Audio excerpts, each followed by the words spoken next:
of the Jaguars, he can start to try and build a lead. And we look further back for the battle that's undoubtedly going to develop with the Porsches. 356 comes across the line. That is Robert Barry, and then already past Howard Donald comes the white and green car, number 600, and that is a change for 8th place as he goes by number 17, Charlie Martin's XK120 competition. Sun glinting beautifully. Oh, there's some great driving there. I think that was Guy Loveridge, who's just been lapped, but he was on his fastest lap. But then, you know, racing is one thing, qualifying is another. Sam Tordoff comes across the line in 600. He's about to gobble up Keith Lucas. He does, and his next target will be Robert Barry in the grey 356. Down the field, we've got the interesting tussle here. We've got the AC Buckland in there with a Connaught and a Healy Silverstone, a Jowett Jupiter. Absolutely fantastic. And here comes number 600. It's Sam Tordoff up now ahead of Robert Barry. So the 600 car moving forward, but the lead three go through, and 4th and 5th behind. David Franklin applies some corrective lock in the Ferrari as he goes through to the 225S Vignali Berlinetta.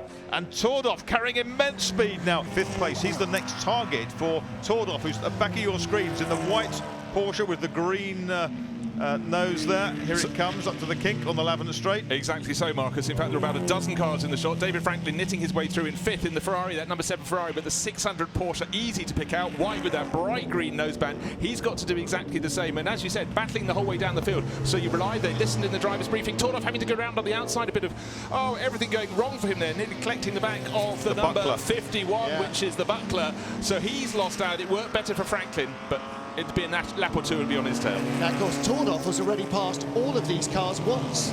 Yes, indeed. To get up from the back of the field, he's gone by them all once. Now he's having to retake the whole lot again, and he's probably catching them in very different sequences to how he caught them before. Sweeps by yet another car as he turns into the first corner, Madrick. It cost him 2 and a bit seconds on that lap. Down from his best pace, you could see it on the big screen. And the red number 4 DB2 grille marking out the car of Gunter Leiner. Well, this battle between Graham and Gordon, the 72 Jaguar ahead of the 68 Jaguar, it's very, very tight with Tordoff coming up towards them. We've got a few more cars to pass, but that has allowed Turner to escape. He was 3 seconds clear, he's 6.1 seconds clear. Traffic has had its role to play in that as well. Tordoff head down in that 600 Porsche, pushing very, very hard indeed. More cars to pass for him though. Well, the car in front of him is a pass for position. That's the green XK120 LT2 of Robert Newell, the British Racing Green open car. And you can see the white Porsche closing in from behind. There were 2 seconds between them at the start of the lap. That's 1 second now, not even 1 second now. Tordoff is just pulling him in like they're attached by a very short piece of elastic. And the drift on that Porsche, the number 600 car of Sam Tordoff through some areas is fantastic. He's just gobbled up a couple, and he's through into Lavender corner. He's through into 5th place. Robert Newell very kindly let him pass. Was caught in traffic, lost about 2 seconds, but it was going to happen anyhow. Robert Newell knows that, didn't make it difficult. Well raced. Well, exactly. You know, you've got to respect the other drivers. You've got to accept the fact that sometimes you're not in the quickest car and sometimes you are. And you bear in mind that when Sam Tordoff races normally in the British Touring Car Championship, it's a turbocharged front-wheel drive car. The style of driving is utterly different in a rear-engined, low-power Porsche as it could possibly be from his day job, and yet look at it, it's like he's to the manor born. Absolutely so. In this you don't, well, in British Touring Car Championship, of course, you don't ask to pass, you just pass. Here, a little more manner, a little more decorum, which we like. 31 going auto-crossing, the 31 Porsche Speedster. Place is still Stuart Graham, but 3rd place, the red Ferrari closing in, and Sam Tordoff looking to try and go around the outside of the grey Jag for 4th. Couldn't find room there, there was a DB2 in the way. Now he's harassing the 4th place Jaguar. Can he find a way through? Mark Gordon, who started 3rd on the grid, Sam Tordoff, who started on pole, are battling for 4th position at the moment, and Tordoff is going to sweep around the outside.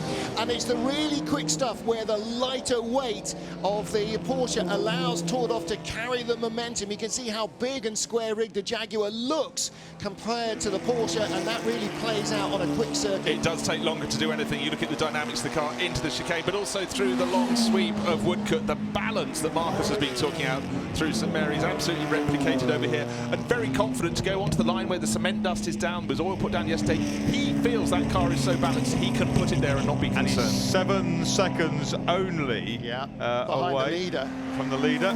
He's 7 seconds behind the leader. He's 1.6 behind David Franklin, and he is 3.6 behind Stuart Graham. So Sam Tordoff, I was suggesting he might get third.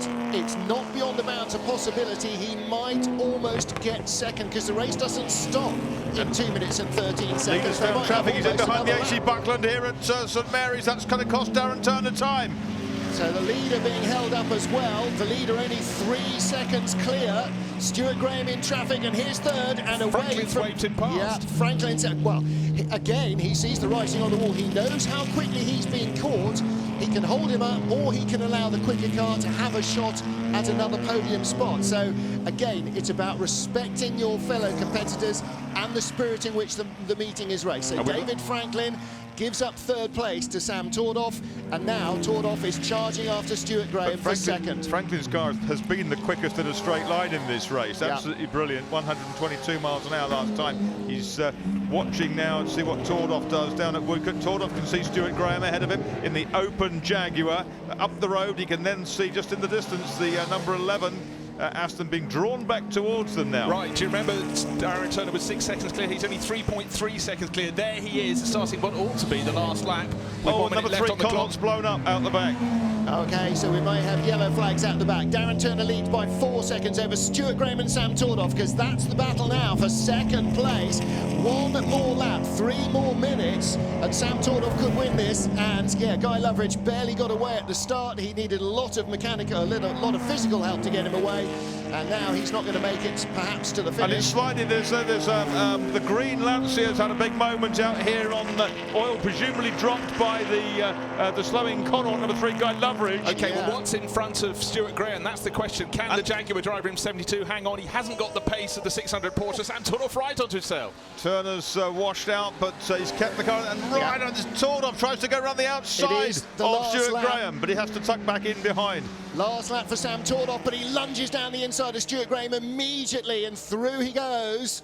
So he is up into second now. Can Darren Turner keep the car on the island? Is the leader going to find oil? And will that be enough to warn Sam Tordoff? Could Tordoff yet win this from stone last in the race? It is only Darren Turner in front. The last lap, the last couple of corners, and I think Turner in the Aston Martin DB2 has done enough, has got enough.